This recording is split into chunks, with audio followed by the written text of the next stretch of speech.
This visual roundtable was first created for a roundtable at the 2012 Computers and Writing at North Carolina State University.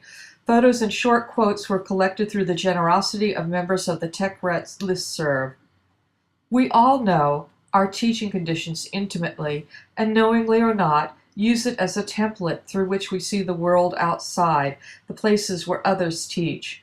This is where I teach writing, a traditional classroom in Sisliff Hall that has strong wireless and a Crestron unit. It was not always so. Only a few years ago, we were in Pummel Hall with one computer classroom that had an adjacent lab space for all classes, and technical writing quite rightly had priority use there.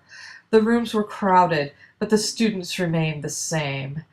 The class shown is English Ed students in a class the semester before they student teach. You can feel the enthusiasm. The contrast, though, between our old building and the remodeled one was extreme. We went from rooms that measured efficiency by number of seats to Crestron units in each classroom.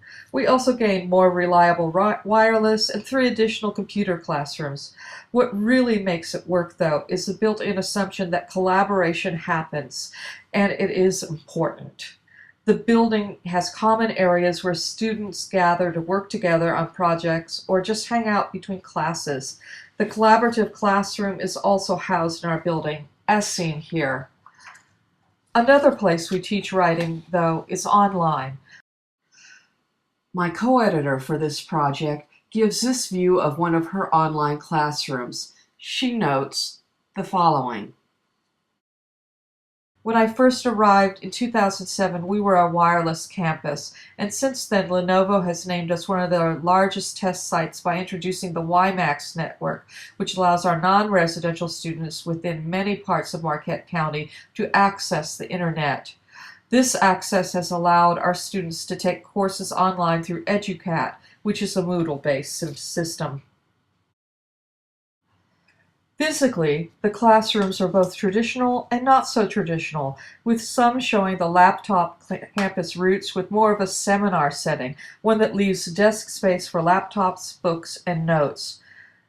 Monsky adds that Northern Michigan University has been a laptop campus since 2000, as seen in these classrooms. Most of the humanities course classrooms come equipped with a projector, screen, and an overhead.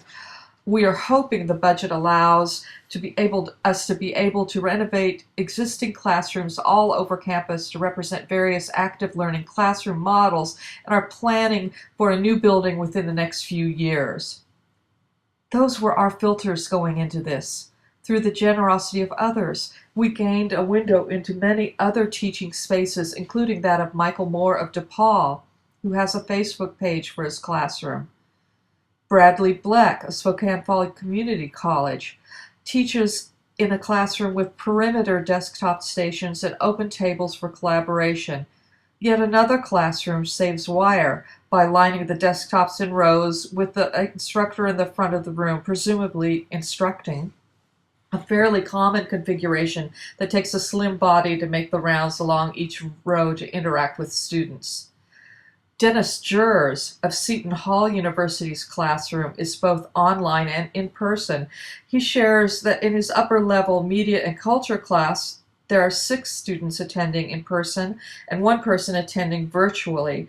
Students take turns hosting the off-site student in a video chat. The MacBook that's currently hosting our off-site student belongs to one of the students using iPads. On a day when the off-site student was physically present in class, she sat in the space where the students usually put the laptop that hosts her call. Where else would she sit? All the other seats in the table were taken, but it still seemed noteworthy to see her there in the flesh. Today she raised her hand, and I called on her just like I would call on anyone else. We have no trouble hearing her, and she seems to enjoy carrying her laptop from room to room of her home, sometimes picking up a cat to put in the frame for us to admire. Yes, even the familiar takes different forms.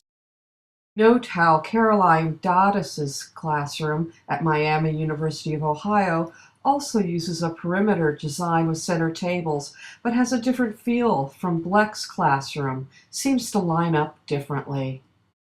Michael Day of Northern Illinois University shares a classroom with desktop rows, but sideways, and with much more space between, allowing free movement for students and instructor. Yet another view shows individual desktop tables clustered like elongated pods. Also interesting is the walls are more than devices to hold up the ceiling here, with a wall full of framed art. However, he too has more traditional spaces designed for lecture, yet used for writing.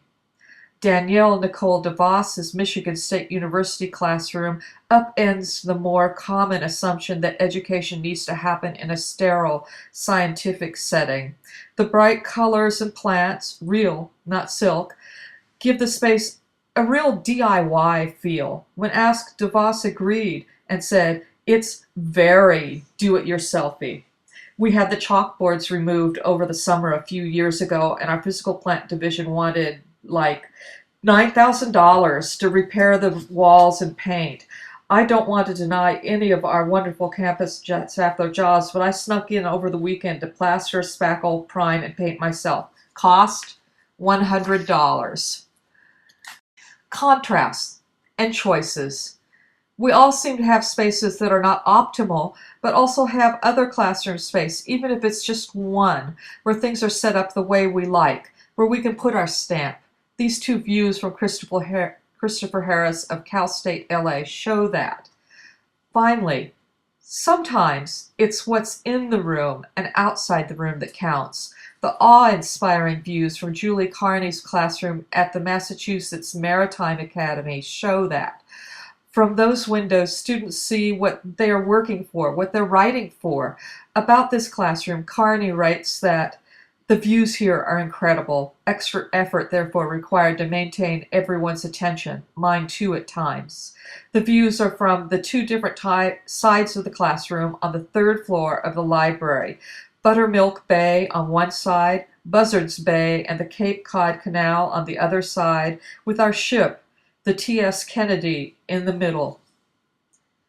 Whether the outside is invited in, or as in this view from Ben McCorkle of OSU Marion, the view is cleanly futuristic, one thing is certain.